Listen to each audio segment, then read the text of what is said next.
everyone, it's Ankylosaur. I hope you're all doing well. For today's video, I wanted to talk about a few of the things I love most about Pauper and competitive Pauper EDH, the two Magic formats I play most. Usually, I'll talk strategy or break down specific CPDH deck lists on this channel, but as this is my last video of 2023, I thought I'd just spread a little bit of positivity about my favorite ways to play my favorite game. I'm hopeful that if you're newer to the All Commons formats, or if you haven't tried them out yet, this video will hype you up a bit to get you to go out and give them a shot. And if you've been playing Pauper or CPDH for years, please let me know out in the comments what your favorite things about these formats are as well. I'd love to hear from you. So with that out of the way, let's jump right in.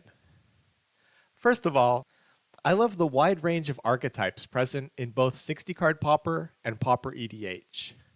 Whatever your playstyle, or whatever you're in the mood for playing at the moment, the formats have a deck for you. Let's take a look at CPDH first. Even if you were only to pick from the decks that top 4 to tournament over the past year, you have aggro decks in Dargo Kedis and Loyal Apprentice, combo decks like Malcolm Kedis, Gretchen Titchwillow, and Abdel Blue, mid-range in Rilsa Rail and Third Path Iconoclast, Voltron with Satyr Enchanter and Sprite Dragon, and Control with Aranis Street Urchin. And that's just the smallest glimpse at the depth and diversity of the format. Pick a color and an archetype, and someone's built it and piloted it to some measure of success over the history of the format. Not all of these are going to be tier 1 yet, but let's start with an easy one and say Black-Red Control. One of the top performing decks in open play this last year has been Carter Doomscourge, which is loaded with removal and sweepers and forces your opponents to attack each other while you ride the Monarch and Initiative to victory. How about Mono Blue Aggro? I love the Xeric Strobe Knight deck, which floods the board with 2/2 Knight tokens by repeatedly untapping its commander. And what about something a little bit more unexpected, like Mono White Combo? Teshar, Ancestor's Apostle, top 4'd an event at the end of 2023 as well. It's a deck with an equivalent in full-powered CEDH, and the combo lines are very similar to the ones run in that format as well. And we'll just do one more with Green-Black Voltron. I've put up a few wins in open play with my Aranis Gloomstalker and Criminal Pass deck, which plays a self-mill game to fully stock its graveyard with creatures, and then attacks with an enormous Death Touch Menacing Commander to take out the table one by one. You can find a fun and viable deck in the format with basically any combination of colors and strategies. Even 5 color is represented, as people tinker with Composite Golem and Sphinx of the Guild Pack lists, running combo lines, initiative creatures, slivers, and everything in between. Similarly, 60-card Pauper is full of strong, competitive decks in basically any color and archetype you can think of. Let's take a look at just the black decks in the format, for instance. You have Mono Black Burn, putting up 5-0s in MTGO leagues, as well as Mono Black Sacrifice, featuring Carrion Feeders and Mortician Beetles. Then there's the old standby, Mono Black Devotion, playing a more controlling or mid-rangey game, as well as the new variant known as Black or Golgari Gardens, running a small green splash for Avenging Hunters at its top end, and Colony Gardens for free sacrifice fodder for deadly disputes. And Mogwarts, the Goblin deck featuring First Day of Class and Putrid Goblin, as well as Cycling Storm, are both heavily black decks looking to end the game in one big combo turn. There's so many sweet decks to play and discover in both Pauper and CPDH, I'm confident that whatever your primary format is, you'll find something to love in one of these formats as well. Which brings me to the next thing that excites me about playing with commons. Despite its card pool being a little bit more limited, or maybe because of it, Pauper and CPDH are a total brewer's paradise. The formats are anything but solved, and people are putting up results with new decks and new takes on old strategies on almost a weekly basis. I'm recording this at the very end of December 2023, so let's take a look at this past weekend's Magic Online Pauper Challenge. Top 8ing the challenge again is Denistyevich Alexei, playing their take on Jeskai Ephemerate, running indestructible artifact lands for both Cleansing Wildfire and Kenku Artificer, as well as Snowlance for Skred, plus the traditional ephemerate creatures like Augur of Bolas and Muldrifter.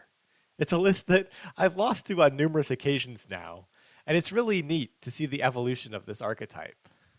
And then in third place, we have Medvedev, running an exciting Golgari Dredge deck with 32 creatures and 4 copies of Acorn Harvest, aiming to fill up the graveyard as quickly as possible with a ton of creatures, and then cast a Dread Return to bring Lotleth Giant into play, hitting your opponent for 20 plus damage all at once to end the game on the spot.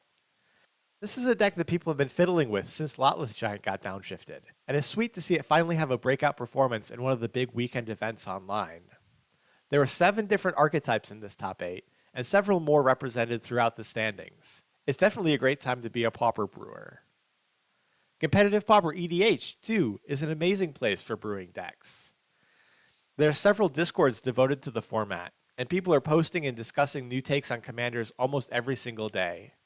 Pauper EDH has so many commander options to choose from, and different directions one can take those decks, such that it seems unlikely there will ever be one quote-unquote best deck, or even a best build of a deck.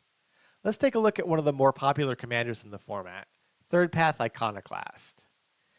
Even with this one card, I've seen people build more aggressively slanted versions of the deck, looking to maximize damage from the tokens TPI creates with things like Volatile Claws and Pack Attack.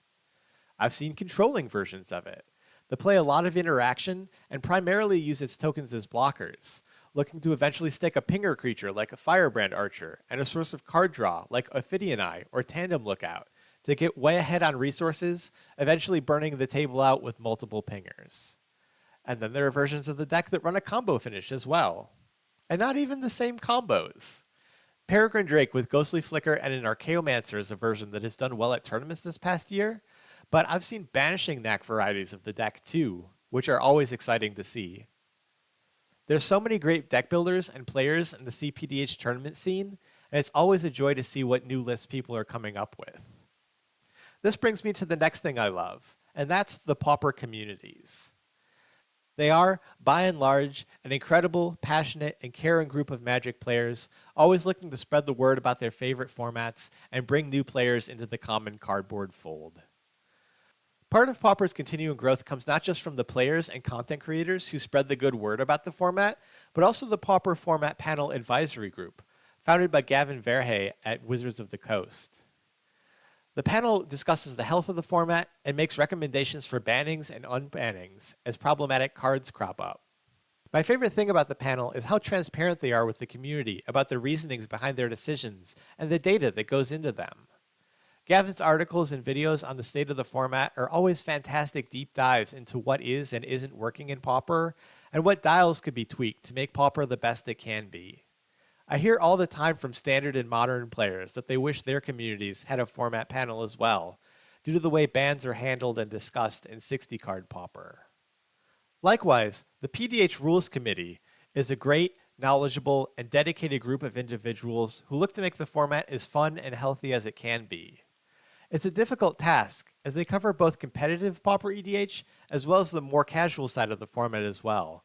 But they are committed to their work, and in my experience have always been a pleasure to talk to about anything from individual cards and deck lists to the greater philosophy of the format as a whole. I'm still fairly new to the CPDH community and tournament scene, but I've appreciated more than I can say how welcoming this group has been to me, and patient with my questions, and willing to discuss anything and everything Pauper EDH related at all hours of the day. If you're looking for a place to get started with either format, there are a number of Discords that you can find dedicated to them, and plenty of YouTube channels with fantastic gameplay content, podcasts, and interviews with prominent players. I'll have some links to some of them down in the video description below, and I definitely recommend finding some that you connect with and checking them out. Next, I did briefly want to mention the cost of entry for Pauper and CPDH, which, as you might expect for formats built around commons, can be far cheaper than other ways to play Magic.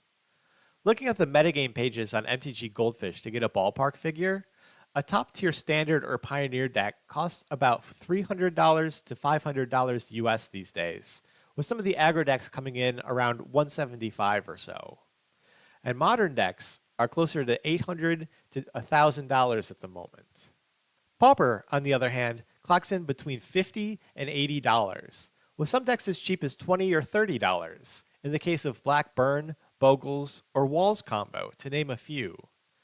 To put this in perspective, you could buy one Orcish Bowmasters, or about half a Chalice of the Void.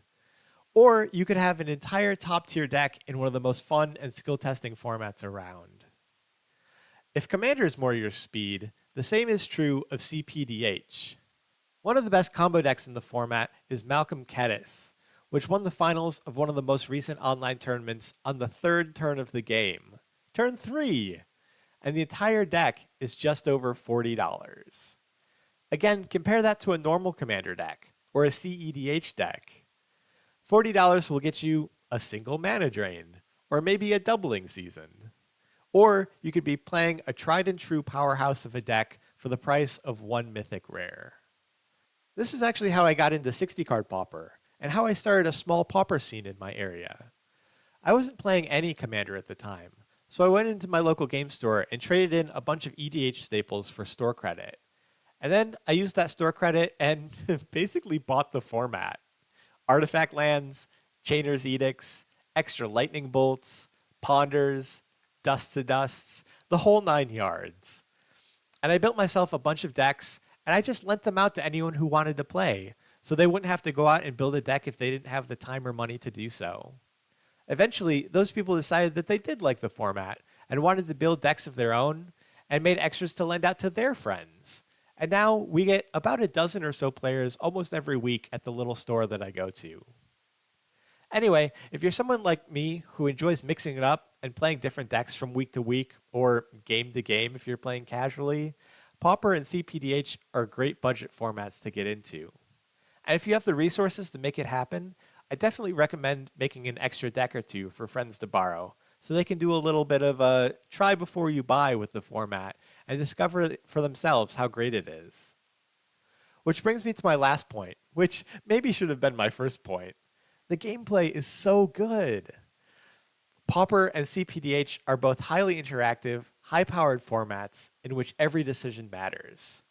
They really test your magic fundamentals, playing around counter magic and baiting counter spells out to resolve your spells, threat assessment, understanding what your opponents might have, and learning to navigate different board states to figure out how to squeak through your combo or get through those last few points of damage.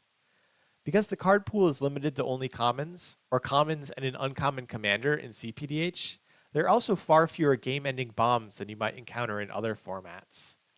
No one's going to slam a Shieldred the Apocalypse against you, or scam a Solitude, or stick a turn 1 Ragavan and ride that one card to victory. Turn 1 plays in Pauper are like Fairy Seer, or Sacred Cat, or an Arbor Elf, which might seem silly in comparison, but each of them is threatening in their own right. That Fairy Seer is likely to ninjutsu in a Moon Circuit hacker next turn. And that Sacred Cat is going to get pumped up by a Basilisk Gate to be an 8/8 before too long. And the Arbor Elf is definitely going to try to Thermokarst your land on turn 2.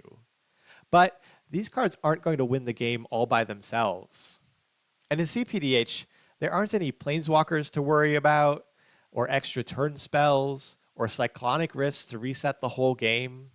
Plus, Rhystic Study and Mystic Remora, two of the best card advantage engines in Commander, are banned in Pauper Commander, so you never have to worry about anyone asking if you'll pay a tax for anything either.